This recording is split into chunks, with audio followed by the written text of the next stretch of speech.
Vamos a continuar, les damos la bienvenida a todos nuevamente, les agradecemos que nos estén acompañando durante esta primera jornada de Expo Agrofuturo 2016.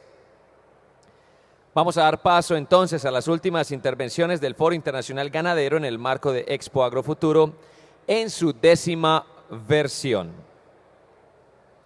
A continuación vamos a darle paso a la sesión de productividad y eficiencia.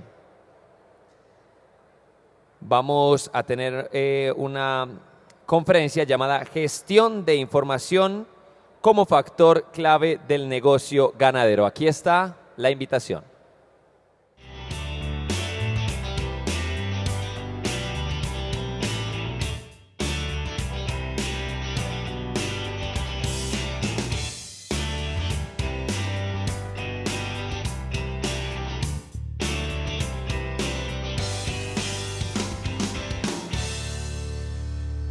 Recibamos entonces con un aplauso a Daniel Werner, que está con nosotros a partir de este momento. Bienvenido. Bueno, buenas tardes a todos. ¿Todos me escuchan? ¿Puedo comenzar? Ok. Bueno, como han dicho, mi nombre es Daniel Werner y estoy en primera instancia, quiero agradecer a la gente de Agrofuturo, a Ricardo y a todas las personas que están colaborando, a todo su equipo, por haberme invitado. Es para mí realmente un honor poder estar aquí. La conferencia que vamos a exponer hoy trata un poco de demostrar que todos los caminos conducen a Roma. Durante todo el día hemos escuchado diferentes conferencias en las cuales se expuso cómo hacer ganadería en el trópico, ganadería de carne y ganadería de leche. Y mi intención aquí es mostrarles un elemento que en el Estado de Israel creemos básico e importante para poder gestionar y manejar una ganadería rentable. Básicamente la conferencia va a estar armada en 3 etapas. Una etapa en la que voy a contar un poco acerca de la ganadería de Israel. La segunda, un poco acerca de qué llamamos gestión y cómo obtenemos esos datos. Y la tercera y última etapa, la tercera y última parte de la conferencia va a estar dedicada a uno de los proyectos que estamos dirigiendo en función de esa filosofía de trabajo en la región del Atlántico colombiano de nombre Megaleche. Bueno, esto es un poco Israel. Hoy escuchábamos a la mañana a un conferencista de Holanda que decía que Holanda es 22 veces más chico que Colombia. Israel, con la superficie de 22.000 kilómetros cuadrados, es 50 veces más chico o más de 50 veces más chico que Colombia. Poseemos un 20% de tierra arable. La precipitación promedio es de 550 mililitros, pero hay que saber que toda la zona sur de Israel, prácticamente el 50% de la superficie de Israel es zona desértica, en donde las lluvias son menores a 100 milímetros al año. Y nos llevó un poco a pensar cómo podemos generar agricultura en una situación de desierto y cómo podemos controlar esa agricultura. Un poco acerca de lo que es el Hato Nacional de Israel. Contamos con 125.000 vacas en producción. Se producen 1.455 millones de litros de leche. El promedio de producción son 12.100 kilogramos de leche aproximadamente por lactancia medida en 305 días. La raza local es Holstein. Todo el ganado es ganado especializado, Holstein israelí. Y las grandes ventajas del Holstein israelí es que es un ganado adaptado a condiciones en las cuales hay veranos largos y muy calurosos, en muchas de las regiones también con alta humedad ambiental, tiene aptitud y variabilidad climática respecto a otras razas o a otros tipos de Holstein, y está adaptado en cierta medida a las enfermedades locales, lo que hace un poco poder manejar el ganado o los hatos lecheros de una manera que nos permite planificar los tratamientos o los posibles tratamientos que debemos darle. El sector logró a través de los años autoabastecerse en casi un 90%. El consumo es mayor a los 180 litros por cabeza. El promedio anual de crecimiento del hato y de la producción es de aproximadamente un 2%. Y esto significa que todos los años, en definitiva, la producción de leche se fija acuerdo al crecimiento de la población. La producción total del hato israelí está totalmente cuantificado. Hablamos de productores que a principio del año pueden planificar su producción porque saben cuántos litros de leche deben producir del 1 de enero al 31 de diciembre. Básicamente el sector posee continuos índices de mejoramiento que pasan por la calidad y la composición de leche, por la higiene y en los últimos años con un gran acento en lo que llamamos la sustentabilidad ambiental de la producción. ¿Cuáles son las organizaciones del sector? Y traigo esto como ejemplo porque la gran fortaleza o una de las grandes fortalezas del sector lácteo israelí es la organización que este posee. Posee, por un lado, los ministerios que tienen directa información o directa influencia sobre lo que es la producción de leche, y estos son los ministerios de Agricultura, los ministerios de Economía, el Ministerio de Salud y los ministerios de Medio Ambiente. Las asociaciones de productores que trabajan en forma conjunta, no solo como gremio, sino también como fuente para coordinar el uso y la gestión de los datos que el sector produce, cosa que es importante y lo vamos a ver a continuación. Compañías de producción, compañías privadas que producen lácteos, colectan los lácteos de las diferentes fincas y producen diferentes derivados lácteos, y por otra parte las organizaciones de consumidores, que en definitiva son los que dictan cuál es la necesidad o cómo va a ser el producto lácteo que él va a querer consumir y cuáles son los puntos en los cuales él va a querer poner acento para exigir de la producción, de los productores y de las empresas el producto acorde a esas normas. Todos estos actores están reunidos y se sientan en forma continua alrededor de una mesa que es la Comisión Nacional de la Leche o IDB, el Dairy Board de Israel, que en definitiva es el que en conjunto fija las políticas del sector lácteo. ¿Cuáles son los desafíos del sector lácteo israelí? Les recuerdo, estamos hablando de un país con 22.000 kilómetros cuadrados de superficie, en donde el 50% es desierto. El primer desafío es el medio ambiente y la sustentabilidad. Hay deficiencias de tierras, deficiencias de aguas, y todo esto debe manejarse en el contexto del cambio climático, que en realidad nos presenta o representa un nuevo desafío para la ganadería israelí. El segundo es la globalización. Si bien el sector es un sector cerrado, podríamos decir que es una especie de club exclusivo, la influencia y la presión de la globalización hace huella o marca huellas en el sector, y por acuerdos internacionales el sector y el gobierno paulatinamente se ve obligado a abrir las puertas, a reducir los impuestos para la importación, y lentamente el sector israelí se ve cada vez más expuesto a productos que llegan de otras partes del mundo. El tercero, que es un problema general y que ustedes sufren como nosotros sufrimos, es la volatilidad de los precios últimamente en el mercado mundial de la leche. Se ve rápidas alzas y bajas en lo que es el precio internacional de leche, y eso influye en forma directa en los costos de producción y en la competitividad de esos costos frente a la posibilidad de ingreso, como dije anteriormente, de productos del exterior. Y el cuarto punto es lo que podríamos decir como concepto, si existe realmente un concepto que habla de intensibilidad o intensidad de producción o intensificación, que es sostenible ambientalmente y sostenible económicamente. ¿Cómo a esta problemática el sector israelí responde? Por un lado, hay un flujo abierto y completamente libre de información a todos los niveles, desde el nivel de finca y hasta el nivel de direccional. Como dijimos, a nivel direccional, todos los actores del proceso se sientan alrededor de una misma mesa que decide cuáles van a ser las políticas de producción. Hay un manejo central de datos. Cada vaca es una unidad de producción.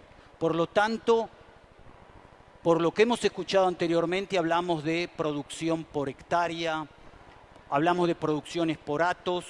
Nosotros hablamos de producción individual. Consideramos a cada animal y le damos manejo individual. Este manejo individual, en definitiva, nos permite gestionar una alta cantidad de datos que de alguna manera nos llevaron o nos obligaron a manejar ese flujo de datos de otra manera, que no es una manera común y que hoy en día en fincas de gran tamaño es y comienza a ser obligación para poder dominar y planificar la producción. Y como dije anteriormente, una Comisión Nacional de la Leche que en definitiva funciona como paritaria de todo y trata de unir o reducir las diferencias existentes entre cada uno de los actores del sector.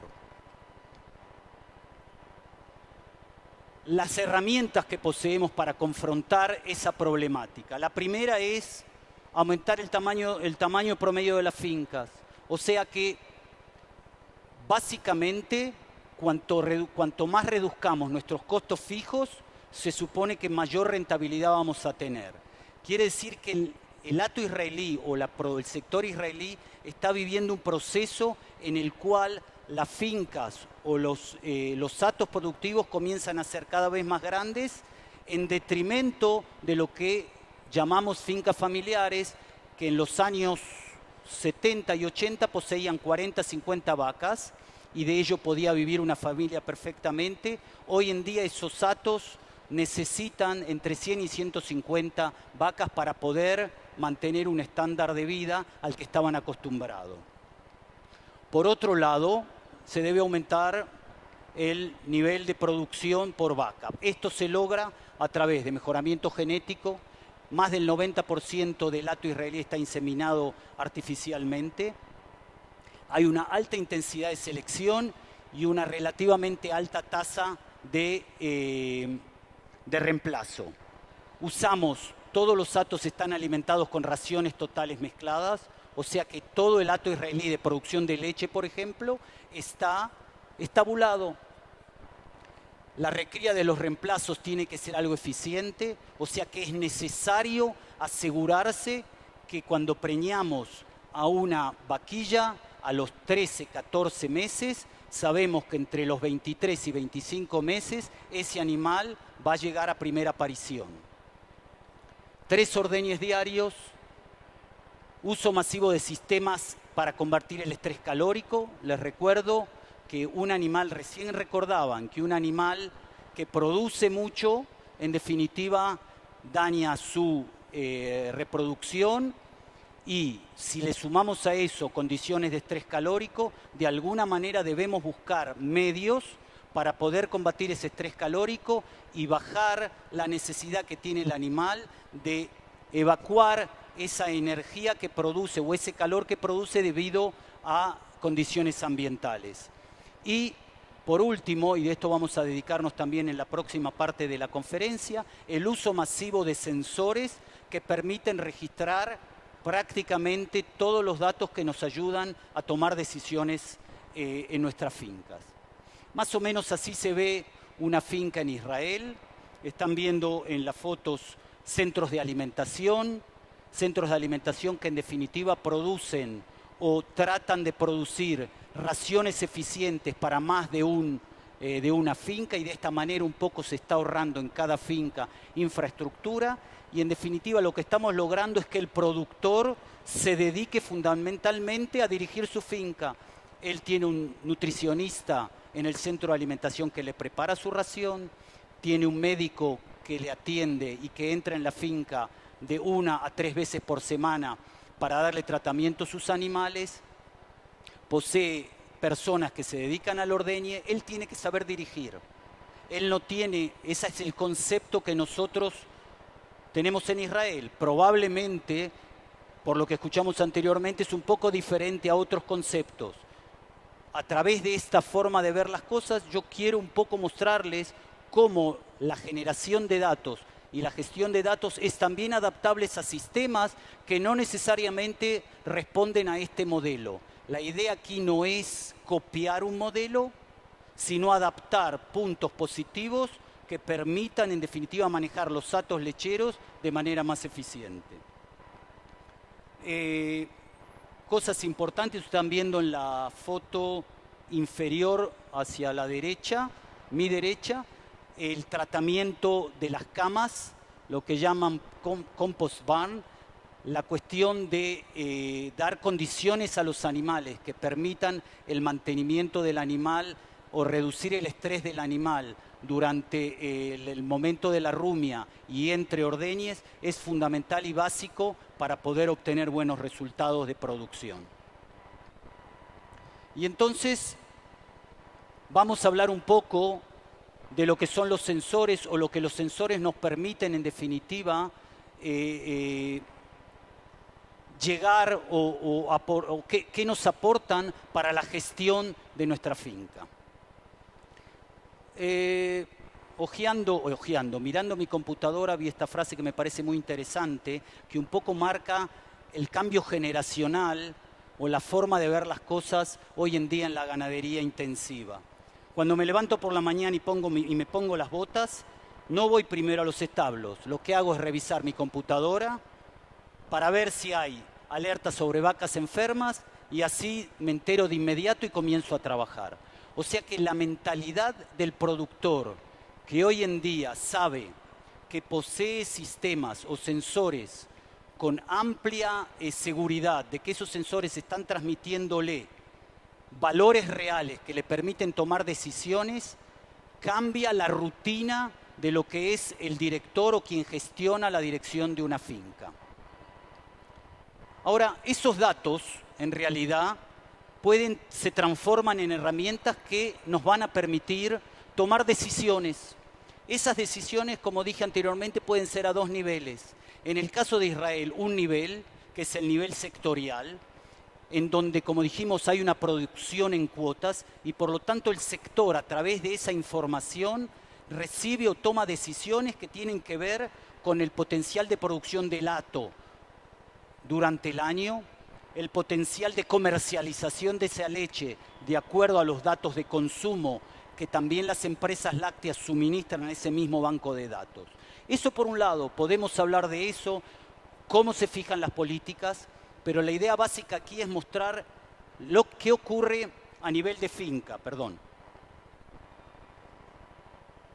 a nivel de finca, que es los datos que el extensionista usa, que es los datos que los nutricionistas y los veterinarios van a usar para asesorar al productor o para permitirle al productor, a través de la generación de esos datos, poder dar un informe y a partir del informe tomar decisiones.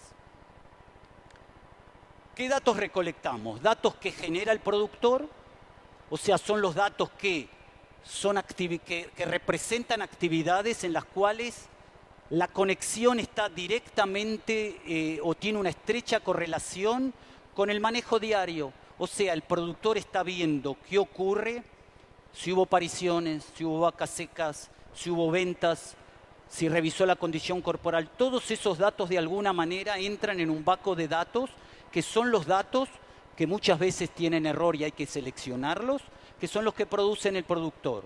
El otro sector de datos o la otra porción de datos es aquella que generan terceras personas, o sea, son los datos que genera el prestador de servicios de la finca, son los datos que se generan a nivel de veterinario, a nivel de asesor, a nivel de empresa láctea que todo el tiempo está chequeando cuál es la composición de la leche, cuál es el valor de la leche en cuanto a células somáticas, cuáles son los conteos bacterianos. Todos esos datos ingresan en una gran bolsa que nos permite ordenar las prioridades que vamos a tener o cómo vamos a tomar las decisiones de acuerdo a la importancia de cada uno de ellos. ¿Cuál es el problema? El problema es que cuando manejamos una finca, la operación de una finca es una cuestión compleja. Las correlaciones existentes entre cada uno de los factores complican un poco la toma de decisiones. Ustedes ven que los factores animales están conectados con limitaciones económicas. Las limitaciones económicas tienen que ver con el factor humano. El factor humano influencia directamente en qué tipo de instalaciones y equipos estoy usando. Los equipos van a influenciar directamente en cómo el animal va a responder. Todo esto tiene que tomarse de alguna manera una decisión. Ahora, es muy sencillo decir, sí, cuando la vaca está preñada, le doy una ración así, o le doy algo así, o trato de hacer otra cosa. Todas estas cosas generan en realidad un complejo que de alguna manera nos lleva a tomar decisiones. No siempre estamos conscientes de que esas decisiones tienen esta complejidad, pero esta complejidad existe y de alguna manera hay que dar solución. Cuando hablamos de gestión empresarial en función de ese mapa de correlaciones entre factores que influencian, nos hacemos varias preguntas. La primera pregunta como empresario o como gestor de una finca es ¿qué quiero hacer con lo que tengo? Y esto significa que tengo que saber o fijar objetivos acorde a la información que poseo. Sé cuánto me producen los animales, sé cuántas vacas están preñadas. ¿Qué hago con lo que tengo? El segundo punto es ¿qué es? O sea, es una información descriptiva. Tengo 500 vacas, 300 secas, 500 en ordeñe. Es una información que me da un panorama general de lo que estoy o enfrente a lo cual me estoy enfrentando en el manejo diario de mi empresa productora. Luego tenemos o nos preguntamos qué está mal de lo que tengo, qué es la unión entre qué quiero con lo que tengo y la descripción de lo que tengo. Veo que está mal. Esto es lo que nosotros llamamos información de diagnóstico. A través de los datos podemos diagnosticar en definitiva la situación general de nuestra finca y empezar a tomar decisiones. La próxima pregunta es ¿qué pasa si? ¿Qué pasa si? Es una pregunta importante. ¿Por qué? Porque en definitiva nos permite como empresarios explorar qué va a pasar en el futuro cuando aplico determinados modelos productivos. Hoy explicaban, por ejemplo, que sabían o probaron que el silo tal produjo tantos kilos, pero en definitiva el pivot que usaron es eso, es planificar qué estamos haciendo, qué vamos a hacer y qué podemos o cuáles pueden ser las expectativas de la aplicación de una u otra tecnología en uso. Y por supuesto lo más importante, el impacto que va a tener esa decisión o ese programa en las decisiones futuras que voy a tener. Y por último, ¿qué debería hacer? O sea, esto es realmente llegar a describir los planes futuros de mi finca, que me permite en definitiva, una vez que adopté un modelo productivo, poder evaluar o poder pronosticar cuáles son las expectativas de los modelos que tengo. Ahora, todo esto responde a la alta complejidad de la que hablábamos anteriormente. El problema es que si todo fuera tan teórico y tan fácil y sencillo como es pararme frente a ustedes y decirles lo que está pasando, todo el mundo haría negocios de la ganadería y eso no ocurre. ¿Por qué? Porque la variación en los datos que recolectamos es tan grande y a veces posee un margen de error tan grande y es tan diferente entre una finca a otra que se nos hace muy difícil estudiar y entender. Ya no podemos, debido a la información que recibimos, ¿sí? Y eso en la vida diaria también. Cuando uno está enfermo hoy en día va a Doctor Google y dice, me duele la cabeza.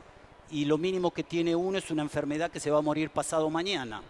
Eso es lo que ocurre. Lo mismo ocurre aquí. O sea que la información debe de alguna manera ser supervisada. Debemos medir y analizar los datos. Y hoy en día ese flujo de información no nos permite tomar decisiones como lo hacíamos hace 30 años atrás con un cuaderno y un lápiz. Eso ya no existe, pasó de moda. ¿Por qué? Porque hay muchos datos pero hay poca información. Y esta es la gran problemática de los sistemas intensivos. Un director en una finca no puede estar en todas partes al mismo tiempo, eso es claro. Tiene que delegar responsabilidades, pero como director tiene que delegar delegar responsabilidad y por otro lado tiene que estar seguro que esa información que está recibiendo es válida y permite de alguna manera tomar decisiones. En definitiva, granjas lecheras o fincas lecheras de gran tamaño no pueden gestionarse sin un sistema informático. ¿Qué beneficios tengo? Porque hasta ahora solamente pinté, dije si es importante, pero ¿qué realmente obtengo de todo esto? Por un lado, las decisiones se toman con mayor precisión y en real time, en un tiempo real. Las decisiones se basan en datos de confiabilidad. Y el tercer punto es que podemos hacer foco en las cosas realmente importantes. Y eso es una de las grandes enfermedades de los directores de las fincas, que muchas veces no sabemos cuál es realmente lo importante y cuál es lo que puedo postergar para mañana.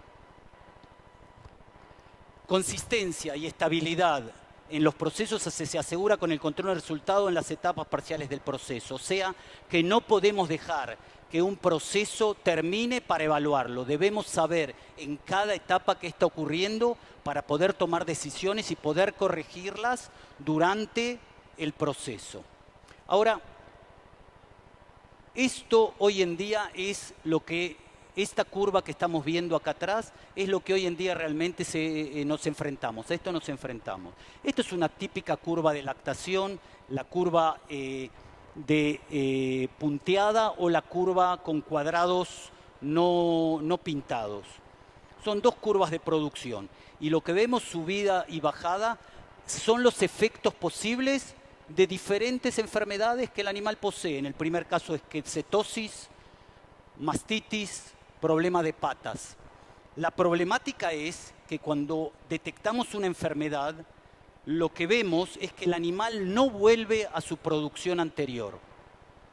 Si yo pudiera teóricamente detectar el comienzo de un problema de mastitis al principio, cuando se está generando, o antes de que sea visible por la persona que está revisando, a través de alguna información, me permitiría ganar tiempo y en definitiva comenzar a tratar la mastitis antes de que ésta se transforme de subclínica a clínica. Ahora, podemos hacer magia y decir, hop, es posible, y salimos todos contentos y vamos a nuestras fincas y vemos que no es realidad. Eso es posible. Los sensores, hoy en día, nos permiten detectar eso. Uno de los sensores, y no voy a nombrar aquí empresas, hay muchas empresas que producen eso, muchas de ellas y las mejores son de Israel. A través de la medición de la conductividad eléctrica de la leche, detecta cambios en la composición de la leche que en definitiva nos están anunciando que el animal está o tiene un proceso de mastitis. Si yo sé eso y recibo un informe de las vacas que la variación de la producción o que la variación en la conductividad eléctrica de la leche es anormal a lo que es el estándar, puedo en definitiva separar ese grupo de animales y darles un tratamiento o presentar esas vacas al veterinario para que él revise si realmente hay un problema de mastitis o tomar una muestra o hacer diferentes test para verificar si ese animal está en un proceso. Y el tratamiento el tratamiento temprano me va a evitar que esa vaca reduzca en forma drástica la producción de leche. Trabajos de Estados Unidos muestran que se pueden ahorrar hasta $130 por vaca por año a través de la medición de la producción, cantidad de lactosa. En definitiva, podemos, a través de un proceso que no es tan importante conocer, pero hoy en día el sensor puede detectar conductividad eléctrica. A través de la medición de ello podemos detectar si el animal tiene o hay riesgos de mastitis. Esto ocurre también, o los beneficios del uso de estos sensores son, por un lado, un proceso de recuperación más rápido, el ahorro en tratamiento veterinario. Es mucho más fácil el tratamiento veterinario cuando una enfermedad se está recién presentando que cuando la enfermedad está ya avanzada. Se reduce la pérdida de leche. Lo que ustedes ven aquí en parte celeste sería la posible reducción en la producción de leche. Si puedo de alguna manera llegar a detectar la mastitis antes, evidentemente voy a tener una posibilidad real de reducir esas pérdidas. Pérdidas va a haber. La pregunta es cuánto puedo yo reducir de esa pérdida. Y el desecho de parte de la leche que debo o no puedo presentar a la empresa o no puedo vender a la empresa láctea por ser un animal con mastitis o luego por el tratamiento. Si reduzco el tiempo de tratamiento, más pronto esa leche va a volver al tanque y va a ser más fácil o se va a poder comercializar. El otro tema, que es el tema que todo el mundo conoce y hoy se habló también, es la detección de celos. La detección de celos es automática, sin visión, sin observación visual. Hoy hablaba, si no me equivoco, el productor de leche de México que decía que no veía los celos. Ok, eso es lo que le solucionó un sensor, la posibilidad de detectar celos en forma automática. Con el tiempo se puede garantizar alta sensibilidad y precisión, y los beneficios, por supuesto, son claros. Por un lado, se incrementa la eficiencia, se reducen los días abiertos, se reduce el número de vacas por descarte debido a problemas en los índices reproductivos o fallas reproductivas, y se disminuye el costo de mano de obra. Lo que antes en un hato de 300 animales necesitaba 3 o 4 personas que vayan y empiecen a dar vuelta y detecten celos, hoy en día simplemente con una computadora y una persona que está habilitada para detectar o saber cuándo se detecta, cuándo hay presencia de celos, ahorra muchísimos costos. Ok, esto es claro, son gráficos que están mostrando que el incremento en la producción de leche o la pérdida en el incremento debido a la cantidad de días abiertos, el beneficio de una buena detección de celos y de mejores índices reproductivos, en definitiva, se expresa en menores días abiertos, y la bottom line, la línea, lo último es, en definitiva, saber que voy a tener más días esa vaca en producción y por lo tanto mayores ingresos. ¿Qué hacen entonces los días abiertos? Más días abiertos incrementan la producción de leche. No, yo no creo que llegue, hombre. 10 minutos, ¿no me están saboteando? ¿No? ¿No falta un cero? ¿No son 100 minutos? Costos adicionales de crianza, costos por compra de vaquillas, etcétera, etcétera, etcétera. Problemas de balance energético negativo. Hoy en día los sensores saben cómo o pueden detectar problemas de cetosis, balance energético negativo, y se estima en los Estados Unidos que las pérdidas pueden ser de $100 por vaca por año o 250 en los casos más extremos. Problemas asociados con acidosis ruminal.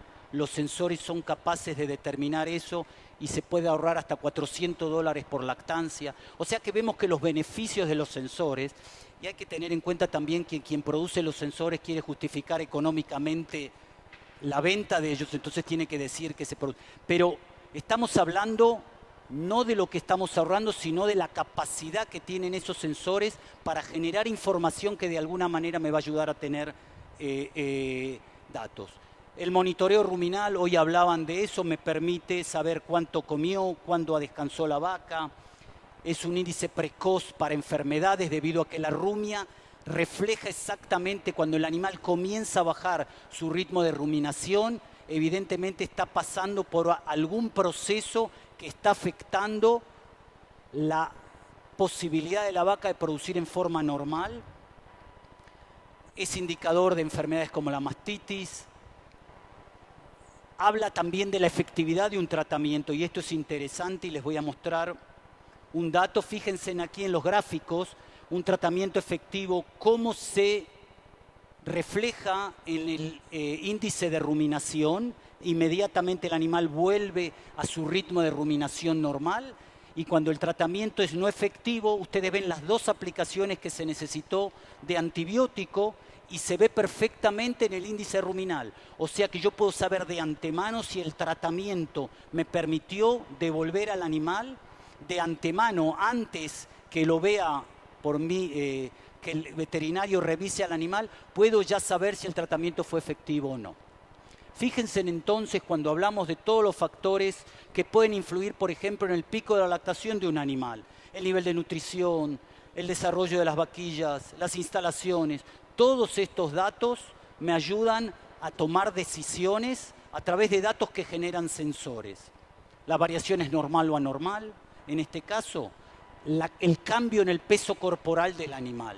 Hoy vieron las puertas que se abren automáticamente. A eso hoy en día le colocamos una balanza, por debajo una báscula, y esa báscula me está marcando las diferencias de peso del animal a través de los días. Puedo saber si esa variación se genera por un aumento en la producción o se genera por algún problema en la alimentación del animal. En definitiva, los análisis de los datos pueden decir que un proceso se ha desviado de lo esperado. Eso es lo que tengo que entender. Si el proceso es normal y la desviación de ese proceso está dentro de la norma, no tengo problemas. Cuando veo que ese proceso se desvió por encima o por debajo de la norma, sé que tengo un problema. Y entonces llego a la conclusión de que si no sé esto y si no puedo medir, no puedo tomar decisiones, no puedo administrar, sobre todo en fincas en las que el número de animales es importante. Para terminar,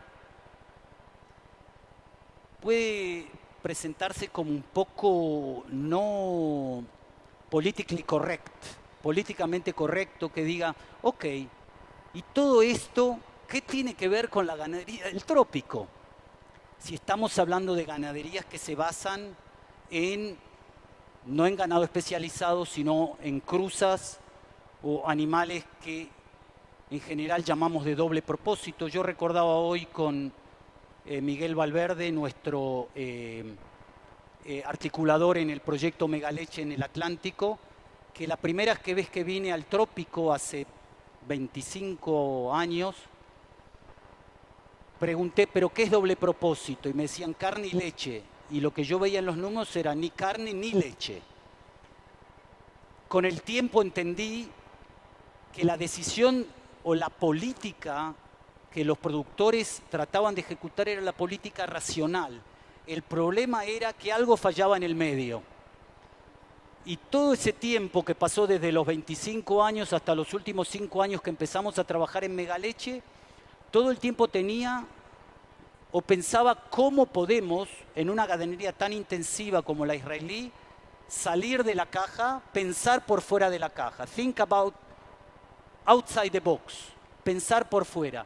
Y yo creo que Megaleche está dando un poco una respuesta. Hoy vimos que hay muchas respuestas, todas válidas.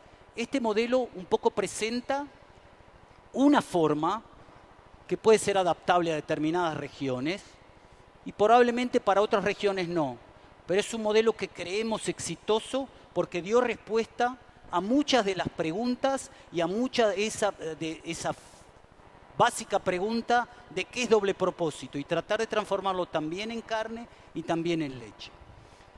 Cuando llegamos al Atlántico, cuando yo llegué, la situación era que el 91% de la superficie del Atlántico estaba destinado a actividades agropecuarias, donde básicamente la ganadería era el rubro más importante.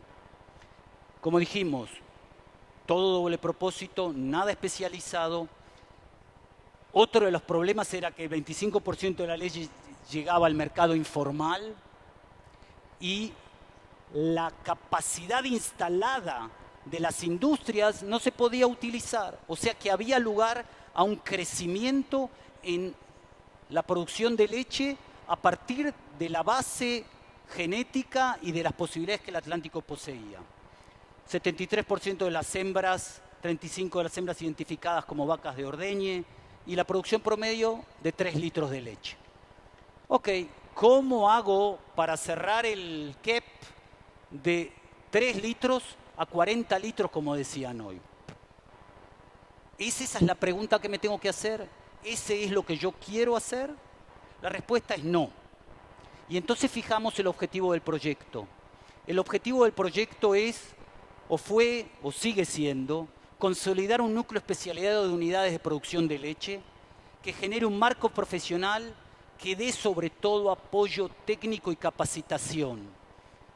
Todo lo que vimos anteriormente, toda la generación de datos y la toma de decisiones, básicamente está basada en el capital humano y en la capacitación de ese capital humano.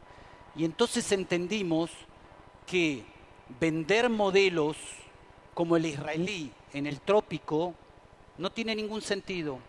Lo que hay que hacer es utilizar la experiencia de Israel de los últimos 60 años en ver cómo se capacitó al productor para que él pueda tomar soluciones adaptadas al medio en el cual se encuentra. Y básicamente Megaleche se transformó en un programa de capacitación en su primera etapa. Y la primera pregunta es, ok, capacitamos, ¿hacia qué? ¿Hacia un sistema intensivo? ¿Hacia un sistema especializado? ¿O hacia un sistema que trate de combinar las ventajas de cada uno de esos modelos de producción? Esta información creímos que fue clave para la toma de decisiones. ¿Por qué? Porque muchas veces las decisiones, desgraciadamente, tienen también que responder a necesidades políticas. Y vimos que en el Atlántico la mayor parte de la producción de leche estaba en manos de pequeños productores y había que darle solución a esos pequeños productores. Es muy fácil para quien asesora y está envuelto en proyectos agropecuarios, en proyectos ganaderos, proponer fincas de 1.000 y 2.000 cabezas de ganado con ordeñe mecanizado. Es muy fácil, créanme que es a piece of cake. El problema es dar solución al productor que tiene 10 vacas, que no tiene dinero para adaptar ninguna tecnología, que no puede manejar sistemas computarizados. Y entonces lo que se pensó es que la capacitación tiene que estar enfocada en cambios y en adopción de tecnologías que estén adaptadas y que sean conocidas en la zona. O sea, crear esquemas de trabajo que por un lado permitan que el productor pequeño se pueda apoyar en aquellos medianos y grandes productores que tienen la capacidad de producir.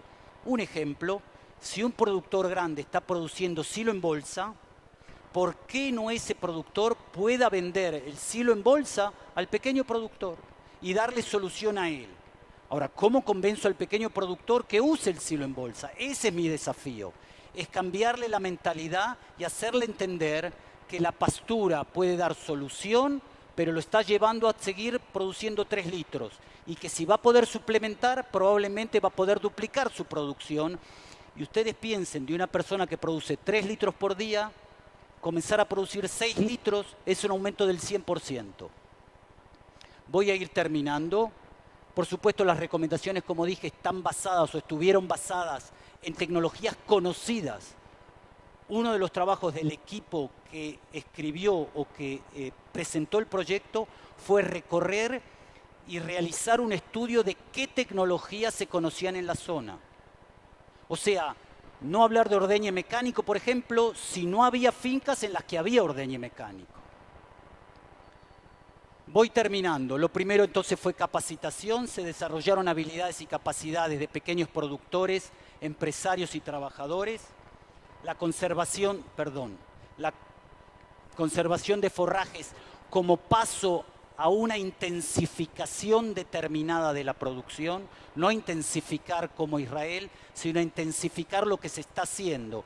Podríamos traducirlo en un español sencillo a comenzar a semi-intensificar parte de las fincas, la introducción en aquellas fincas que pueden realizarlo, de raciones totales mezcladas como medio para mejorar las raciones o la nutrición y poder dar respuesta a niveles de producción que van más allá de los 15 y 20 litros.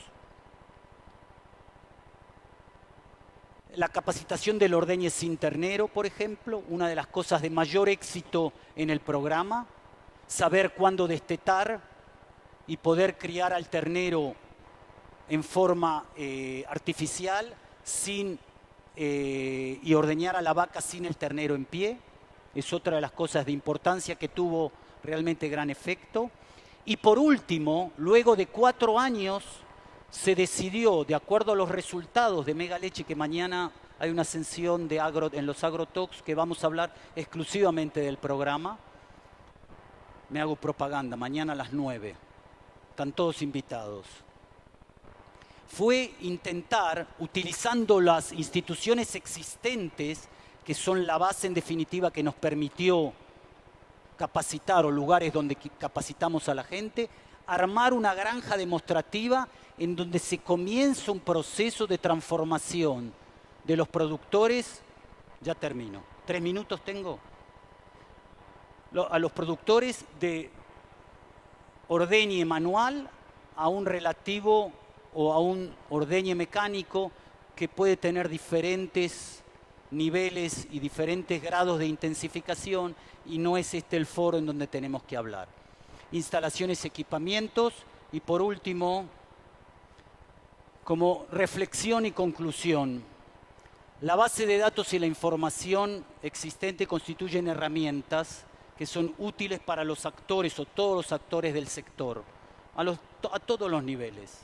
Y en definitiva nos permiten tomar decisiones a nivel de finca y también a nivel de sector o de política sectorial. Para lograr alta producción por vaca se requiere que todos los procesos se mantengan bajo un estricto control. Y créanme que el estricto control es también para aquellos que producen 150 litros por día y para aquellos que producen 10.000 litros por día. Es exactamente el mismo control.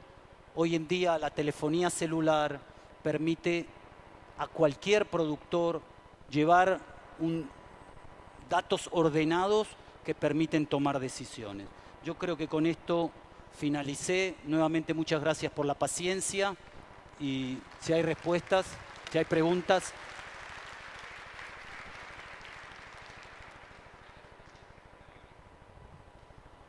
Le agradecemos entonces a Daniel Werner por su intervención. Antes de cerrar, queremos invitarlos a que aprovechen el beneficio de una beca a descuento por hacer parte de Expo Agrofuturo, especialización en gestión y desarrollo agroindustrial, con el 50% de descuento. Y maestría en innovación en agronegocios con el 20% de descuento, y maestría en post cosecha hortofrutícola con el 20% de descuento de la Universidad Pontificia Bolivariana. Aquellos que están interesados pueden visitar el stand que se encuentra aquí afuera. Una pregunta antes de irnos. ¿Israel produce granos para alimentar las vacas o importa? Israel importa granos. No produce, no. No produce porque no hay lugar donde producir. Si nos prestan algo de todo este inmenso país que tienen, estamos dispuestos a... No produce granos. La pequeña cantidad de granos que se produce simplemente es para asegurar la seguridad alimentaria de la población. Ustedes saben que estamos en un lugar un poco, no solo caliente desde el punto de vista climático, sino caliente desde otros puntos de vista, y la producción de granos fundamentalmente representa o es básicamente dirigida a la seguridad alimentaria, y por lo tanto los granos que se usan para la producción animal son de importación. Perfecto, el aplauso entonces para Daniel. Muchísimas gracias por estar acá.